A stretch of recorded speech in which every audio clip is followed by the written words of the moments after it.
Hello and welcome to our YouTube channel the gardens classes. तो बच्चों, आज हम बात करने वाले हैं फिजिक्स के बहुत ही इंपॉर्टेंट टॉपिक मोशनल ईएमएफ के बारे में। तो मोशनल ईएमएफ क्या होता है हम जानते हैं। तो मोशनल ईएमएफ होता क्या है कि जब कोई कंडक्टर मैग्नेटिक फील्ड में क्या करता है, मोशन करता है, तो उसमें क्या होता है, उसके अक्रॉस क्या होता है, ईएमएफ इंड्यूस हो जाता है।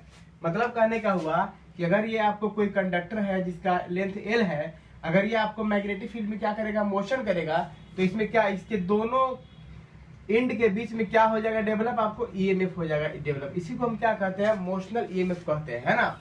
तो हम लोग क्या करते हैं, इसको लिख लेंगे हम, when a conductor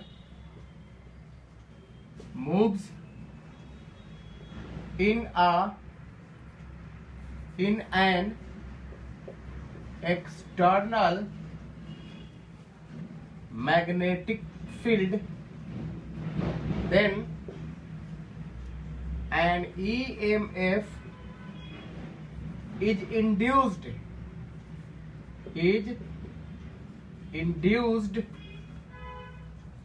across the conductor,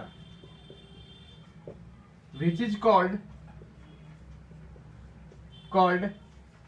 motional EMF. Motional EMF, अब चूंकि मोशन के कारण उसमें ईएमएफ डेवलप हुआ है, इसीलिए उस ईएमएफ को हम क्या बोलेंगे, मोशनल ईएमएफ बोलेंगे हम, है ना। तो सिंपल बात हुई क्या कि जब कोई भी कंडक्टर आपको मैग्नेटिक फील्ड में क्या करेगा, मोशन करेगा, तो उस कंडक्टर के एक्रॉस का मतलब उसके दोनों एंड के बीच में क्या डेवलप हो जाएगा, ईएमएफ। और ये ईएमएफ क्या कहलाएगा, मोशनल ईएमएफ कहलाएगा। ठीक है, तो हम क्या करते हैं, इसको कैलकुलेट करते हैं। आप लोग क्या करें, पॉज कर ले, नोट कर ले, स्क्रीनशॉट ले ले, जैसा मन करे वैसा कर ले। मान लेते हैं कि ये आपका PQRS एक रेक्टेंगुलर क्या है, क्वाइल है, जिसमें आर्म PQ क्या है, फ्री टू मूव है। ये आर्म PQ, ये जो आर्म PQ है, इसको थोड़ा सा हम हाईलाइट कर देते हैं। ये क्या है, free arm PQ, free to move, मतलब ये आगे पीछे आपको क्या कर सकता है, घूम सकता है। इस कंडक्टर का लेंथ मान लेते हैं क्या है, L है, और यहां पर ये जो है आपको X लेंथ है। मान लेते हैं कि यहां पर आपको डॉट मैग्नेटिक फील्ड अवेलेबल है। डॉट मैग्नेटिक फील्ड का होता है कि मैग्नेटिक फील्ड का जो डायरेक्शन होगा वह बोर्ड के बाहर होगा और बोर्ड के परपेंडिकुलर होगा, out of the plane of paper और perpendicular to the plane of paper, तो बाहर की तरफ। और एरिया वेक्टर हमेशा प्लेन के परपेंडिकुलर होता है। तो एरिया वेक्टर का डायरेक्शन, एस वेक्टर का डायरेक्शन और आपको मैग्नेटिक फील्ड का डायरेक्शन दोनों अगर सेम है, तो मैग्नेटिक फील्ड और एरिया वेक्टर के बीच का जो एंगल हो जाएगा वह 0 डिग्री हो जाएगा। ठीक है, तो हम क्या लिखते हैं कि suppose that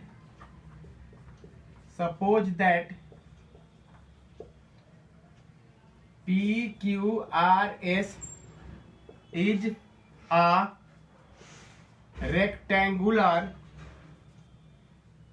coil in which arm PQ is free to move, जिसमें आर्म PQ क्या है, फ्री टू मूव है, is placed in an external dot magnetic field,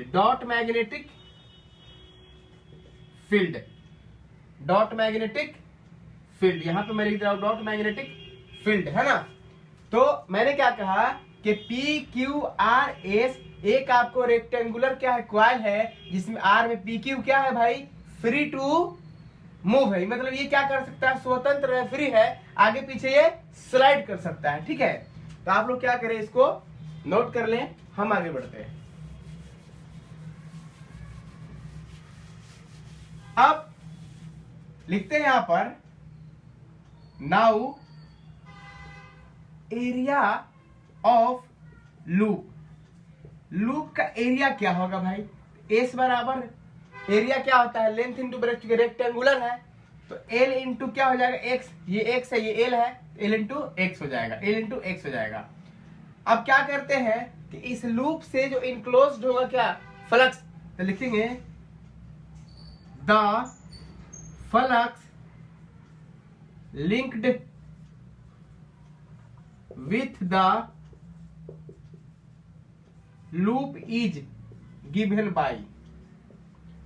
flux क्या होगा भाई, फ्लक्स का फॉर्मूला होता है phi B equal to, phi का मतलब फ्लक्स, बी का मतलब मैग्नेटिक फ्लक्स है ना, फाई क्या हो जाएगा बी डॉट एस होता है, बी डॉट एस का मतलब B S cos theta, B S cos theta का मतलब क्या हुआ, बी का मतलब क्या है मैग्नेटिक फील्ड, एस का मतलब देखो यहाँ पे क्या है एरिया है एल एक्स, और यहाँ पे कॉस थीटा ऑलरेडी बता चुके हैं कि थीटा का वैल्यू क्या है 0 डिग्री है, इसका मतलब हो गया आपका बी एल एक्स। आपको जो फ्लक्स का जो वैल्यू आया वो है क्या बी एल एक्स आया, ठीक है। इसको हम कर देते हैं इक्वेशन नंबर 1। मतलब आपका जो इस लूप से जो आपका लिंक्ड फ्लक्स हुआ वो है बी एल एक्स, वो क्या है बी एल एक्स। हम क्या करते हैं आगे बढ़ते हैं, आप लोग क्या करें पॉज करके इसको नोट करते रहें।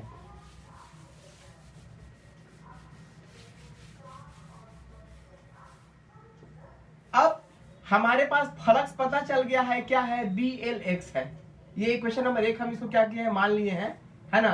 अब फ्लक्स पता है तो लिखेंगे नाउ अकॉर्डिंग टू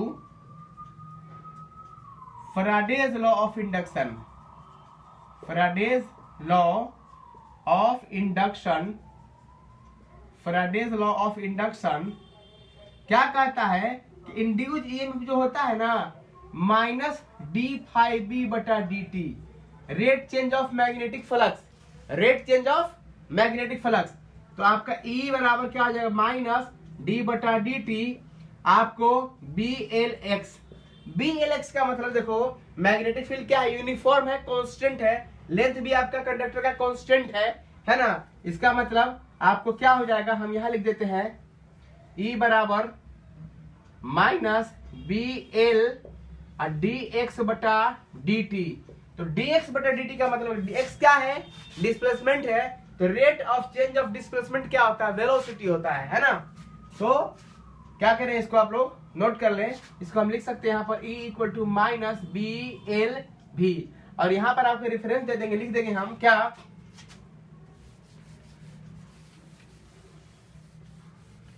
हम लोग क्या लिख लेंगे कि E is equal to minus, अगर इसका मैग्नीट्यूड ले ले हम तो B भी L है ना, तो ये हो जाएगा इक्वेशन नंबर आपका 2। और यहां पे लिखेंगे सीन्स V बराबर D x by D T velocity of conductor, velocity of conductor, conductor का जो है वेलोसिटी है, ठीक है। तो आपका V B क्या हो जाएगा L हो जाएगा। तो मतलब जब किसी भी कंडक्टर को मतलब मूविंग कंडक्टर को मैग्नेटिक फील्ड में रखते हैं तो उसके एक्रॉस क्या डेवलप हो जाता है ईएमएफ डेवलप हो जाता है। एग्जांपल के तौर पर मैं अगर एक एग्जांपल ले लूं कि अगर मैं कहूं कि एक 2 मीटर लंबा कंडक्टर मैग्नेटिक फील्ड में मूव कर रहा है जिसका 2 टेस्ला है ना, और वो उसका जो वेलोसिटी है 10 मीटर पर सेकेंड है और वो क्या है डॉट मैग्नेटिक फील्ड है, तो बताइए इस कंडक्टर के एक्रॉस आपका क्या इसमें क्या कितना वोल्टेज डेवलप होता है। ये बराबर क्या हो जाएगा वी बी एल, यानी कि दो सबको मल्टीप्लाई कर देना है 10 गुना 2 गुना 2, मतलब ये आपको 40 वोल्ट आपका हो जाएगा आंसर।